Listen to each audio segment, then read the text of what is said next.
All right, guys. So the Indian diet and the Indian lifestyle has some unique challenges. It's very different to the Westerners. The food is very different. So of course the goal of hitting 800 to 1200 testosterone, the path to get there is going to look very, very different to a Western man's path to getting there. And so the testosterone consultant, my advice has always been tailored towards Western guys over the years. This channel is going to be specifically tailored to you guys. Um, I want it to be the best Indian testosterone channel on the entirety of the internet on YouTube. Um, and I guess the mission is to get as many of you guys to 800 plus as possible.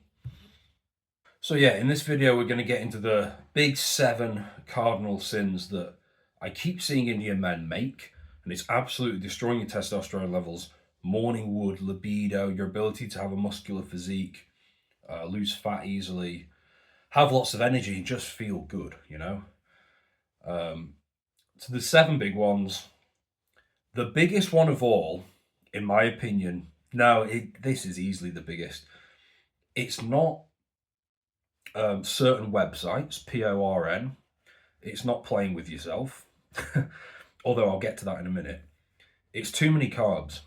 It's way too many fast digesting carbs. So the biggest sin of all of them, too many carbs, especially, as you know, chapati, white rice. There's a lot of white rice, naan, rotis. If you're going to have carbs, you want to be focusing on things like sweet potatoes, fruits, dates, a quick tip, just an easy one immediately, is to replace the white rice with basmati rice. Slightly better for the blood sugar. The big theme here, guys, is when your blood sugar is high, and insulin in particular, it suppresses testosterone production. Now, this is a big problem with American dudes and, well, Western guys, but Indian guys have this, and they have much lower protein levels as well, so the impact on blood sugar is even stronger. It's crazy. And when the insulin and the blood sugar is like this, and when it's constantly like this every day for months and months and years on end, your testosterone is constantly being suppressed. You're just not going to have any left. It's when you're pre-diabetic, or you are diabetic, or your HbA1c on your blood work is always high, that means your testosterone is always being suppressed. So this is why so many guys are walking around with sub 300. It's crazy. So yeah, fruits are going to be better, the carbs. In terms of like stuff you can do right now, really, really quickly and easily, because I realize not all of you are in charge of who's cooking the meals and who's cooking the foods. So I get that that's difficult. You don't want to upset your parents, I know, or your wife, or who, I don't know how old you are.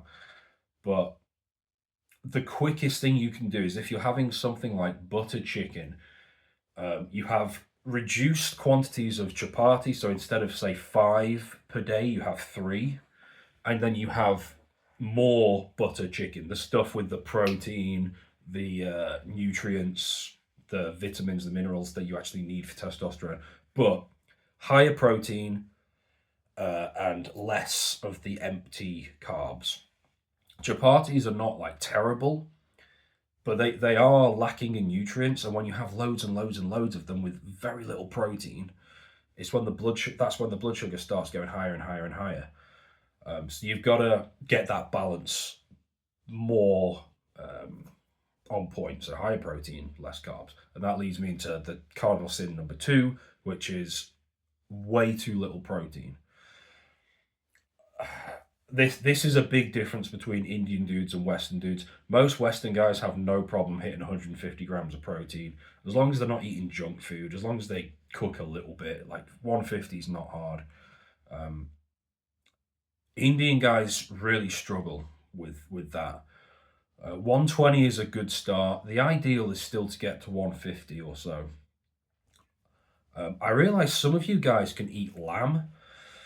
If you can eat lamb, you're in a very strong position here. If you can't eat lamb, it's really, really, really, really crucial that you get eggs, boiled chicken, and yogurt into your diet every single day. Lots of eggs. I did a short a few weeks ago about the guy who's been eating 15 eggs a day, Indian dude, and he went from having like no. He's been doing it for a few months, and within a couple of months or less, he went from having like no morning wood at all to every single day. So it shows it's perfectly possible for Indian men. It's not your genetics; it's your diet that's the problem. I promise you. Um, Eggs obviously have the minerals, the nutrients, and everything, but they're going to be one of the highest protein foods you can have. The problem with like you can have a certain amount of lentils, but if all your protein is coming from these vegan sources, lentils, chickpeas, stuff like that, for you to hit 120 Gs plus of protein per day, that is a lot of lentils and beans and pulses. Your stomach is going to be out here constantly because of the amount of food you have to eat to just get a decent bit of protein. I mean, talk about indigestion is the least of your problems at this point. You're going to have a messed up gut. It's going to cause problems with your hormones in other areas. So you can get the protein, sure, but look at the actual nutrients and minerals. You're still not going to be hitting the ideal minerals and nutrients because they're hardly red meat or eggs, are they? And your gut's going to be out here. You're going to have brain fog constantly. Your ding dong isn't going to work. So lentils and pulses and beans and chickpeas are okay, but they should be supplementary in addition to the real protein sources that have the B vitamins, the selenium, magnesium, zinc, blah blah blah, in decent portions, like actual respectable amounts. So eggs, lamb, chicken. Guys, let me know below if you can eat lamb or what percentage of you guys can actually consume this or you're allowed to have it, because this is a big point. It would be good for me to know actually. So yeah, actual high protein foods, your gut, you can have a lot less food and still hit the protein, and you get more nutrients, and your gut will thank you, and then your brain will be sharper as well. There's just going to be too much blood in your stomach at all times, which takes it away from other areas, muscles, brain, your bedroom organ, let's call it manhood. The third cardinal sin. This is the one that I always get questions and DMs on. This is the one I think that concerns the most men and really, really upsets them and gets guys panicking and worried if they'll ever find a girl or they'll ever be able to satisfy a girl, whatever. It's the PORN and constantly PMOing. Masturbation. Well, yeah, PMO. It's Indian guys in particular. Western guys have this problem as well, believe me, but not to the same extreme that Indian guys have. Indian guys just I'm not sure if you're accustomed to a certain stimulus in India and then you see all these Western girls and you think they're just amazing or something. I don't know what it is, but you've got whatever it is, you've got to figure out a way to gain some self-control. A lot of it is dopamine related. If your dopamine is low and then you're on your phone or whatever and there's this massive dopamine hit in your face, yeah, it's going to have a stronger pull on you as opposed to if your dopamine was relatively high. Testosterone helps with dopamine. There's various other factors that come into dopamine. But the bottom line is, even with higher dopamine levels, that doesn't guarantee that you're going to quit Pornhub. You know, you need to just have some self-control and get rid of these things, honestly. Why? Because it's going to make your dopamine receptors even worse. It's going to reduce your motivation for things like the gym, lifting weights, and we're going to get to this in a minute. It's going to make things... Every time you can I even say it? Every time you release, the prolactin levels go up, your dopamine levels get a little bit more fried, your testosterone goes down, partly as a result of the prolactin, partly for other mechanisms. And you just have to refrain from doing it as much as possible. I'm not obsessed over this. Like if you go 1 or 2 weeks and then you do it, that's fine. As long as it's not every day, all the time. That's when it becomes an issue. The fourth cardinal sin is not lifting weights. A lot of Indian guys also don't do cardio, but cardio seems to be more of an accepted thing amongst Indian men, it seems. Lifting weights doesn't seem to be as common. There's a lot of body weight training videos on YouTube. It's better than nothing. And you see these big jacked wrestlers who clearly lift weights, pushing these body weight things. But lifting weights is going to do far more for you. You cannot train legs properly just doing body weight unless you're like massively obese and that's enough resistance for you. At some point, you're going to have to lift weights though to train your legs properly. You need the stimulus to be strong enough. You need your quads, your glutes, your hamstrings, the biggest muscles in your body to be properly hit hard. And then that is a big stimulus for testosterone production. Plus, it's good for blood flow, and especially blood flow to the downstairs area, which is what a lot of you guys want. I couldn't. One of my biggest recommendations to Indian guys is to get to a proper gym and hit the leg press, any sort of resistance work on your legs for 15 plus reps, 15, 20, maybe even 25 reps. I really get the blood flow pumping. It's going to help with the testosterone, the vascularity, the blood flow, all of it. You guys are really going to... It's also good for dopamine production, which then helps with the baseline dopamine levels coming up, which means you're less tempted by the cheap dopamine. So lifting weights, guys, is a huge one. That would be number 4, in my opinion. The fifth cardinal sin. This is a big one for health and longevity. If you love your parents and you love your family, please also get them doing this as well. This is a big, big, big problem, and it's cooking in seed oils. By the way, this is the real cause of heart attacks. This is the real cause of all sorts of cancers and problems and just life-ending illnesses. It is not eggs that does this. Eggs is not the bottom line for inflammation, the arteries getting clogged up, heart attacks, gaining loads and loads of body fat, which is just a fundamental... My arm is so itchy. Seed oils. You've got to get rid of these, guys. As a few of my ex-followers have said, cooking with ghee is going to be a far smarter choice. So that's what you use for cooking. It's nutrient-dense, good, healthy fats. And then if you want to have some extra fats as well, please don't overdo these. Olive oil or avocado oil. Olive oil is a bit better for the vitamin E and some antioxidants. Slightly more saturated fat, I believe, but olive oil on the side of the meal, and then you pour it on cold, so not cooking it, because when you cook it, you lose a lot of the benefits. But cook with ghee instead of seed oils. That's a big, big, big thing. Maybe you could use mustard oil, possibly. There's nothing wrong with that necessarily. It's just not ideal. It's not the best. The sixth cardinal sin is thinking that eggs cause heart attacks. This is something I've heard from quite a few Indian guys. No, eggs are not causing the heart attacks, guys. It would be madness to sit there at 30% body fat, for example. Take some Indian guy who's 30% body fat, very inactive, has 100 testosterone, and he has diabetes. He cooks with seed oils, so he's chronically inflamed, has really messed up blood glucose and blood sugar, and absolutely no muscle, just completely high triglycerides.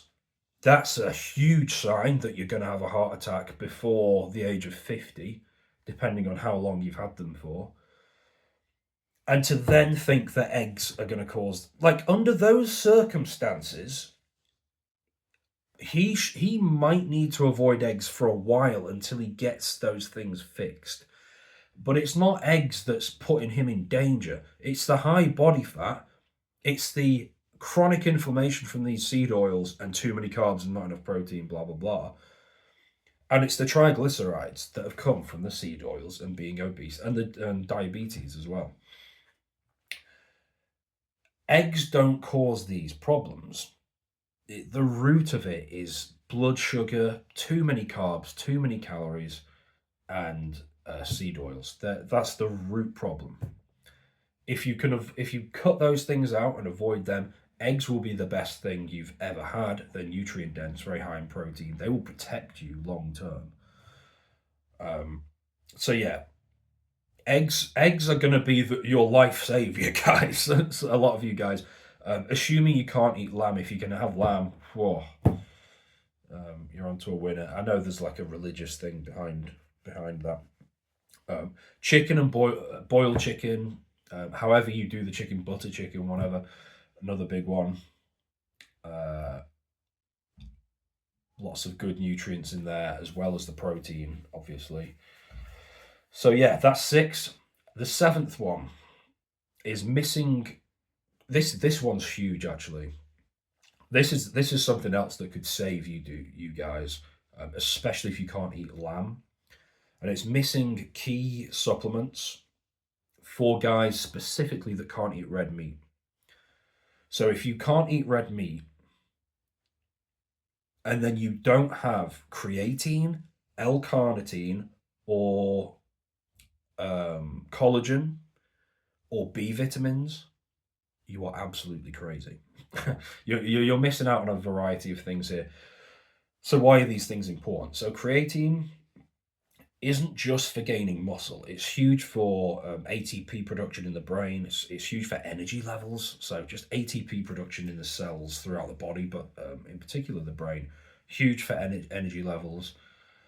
Just feeling good, having a little bit of focus, having a bit of strength. Creatine is huge for that, and red meat is where you would normally get this from. So if you're not eating red meat, having some creatine through a supplement is going to be huge. Creatine monohydrate is pretty cheap as well, I believe, guys, including in India. Collagen, huge for all sorts of repairing throughout the body. If you're following my other channels, you'll know that it's every single organ throughout the body has collagen, pretty much. Tissues around here, skin, hair, nails, all sorts of recovery benefits from collagen. Again, it's red meat is going to be the biggest source of this. Seafood potentially. L-carnitine is the biggest thing for blood flow outside of cardio. So you guys who need more blood flow, morning wood, libido, stuff like that, L-carnitine post-workout, and doing lots of cardio. HIT or low intensity steady state, doesn't matter. Whatever gets the heart pumping, whatever gets the heart working better, blood flow throughout the entire body, combine that with testosterone, acetyl L-carnitine, you're looking at fixing the morning wood thing very, very quickly. Obviously, eggs and the 15 eggs a day guy, you don't have to go that far, but combining all these factors is a very, very good idea. And then the B vitamins was the 4th supplement if you're not eating red meat. If you have loads of eggs every single day without fail, you might not need to supplement with a B vitamin.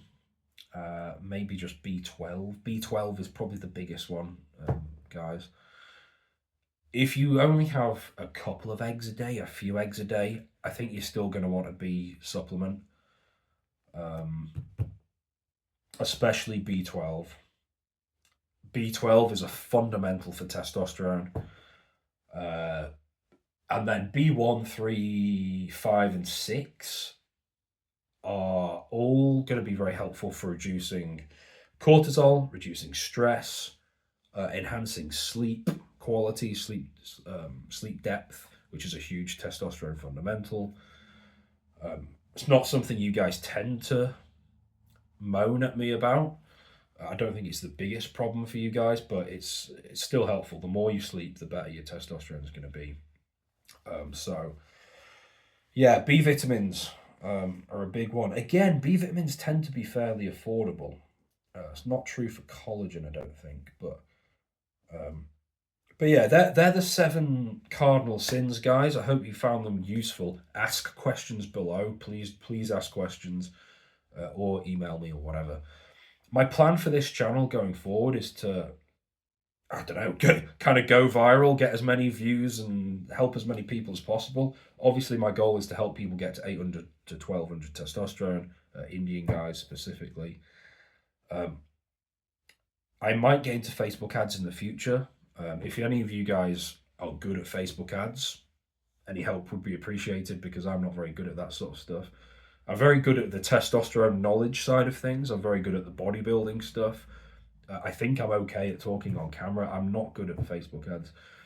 I plan to have things like new products like the Indian Kickstart program, Testosterone Kickstart, which would be a full-blown program which includes training, lifestyle, diet, sleep, everything.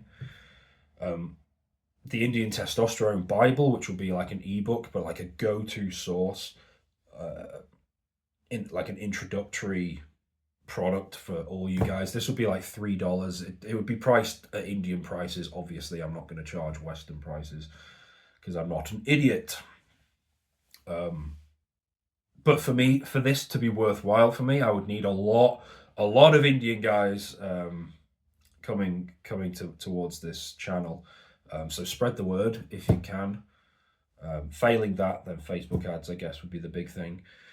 And then, yeah, referral programs. So you guys watching this, my original audience, if you were to refer your friends or whatever to the Testosterone Bible or the Indian Testosterone Kickstart program, then you would get a load of other free products that have not been created yet, but it'll be very worthwhile for you.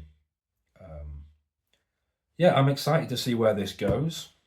And I look forward to getting any questions from you guys or comments on if you're good at Facebook ads or anything like that, which is like a future idea. And yeah, let me know what you need. Let me know what you want. Let me know what you think of the 7 cardinal sins. And I'll happily get back to you below.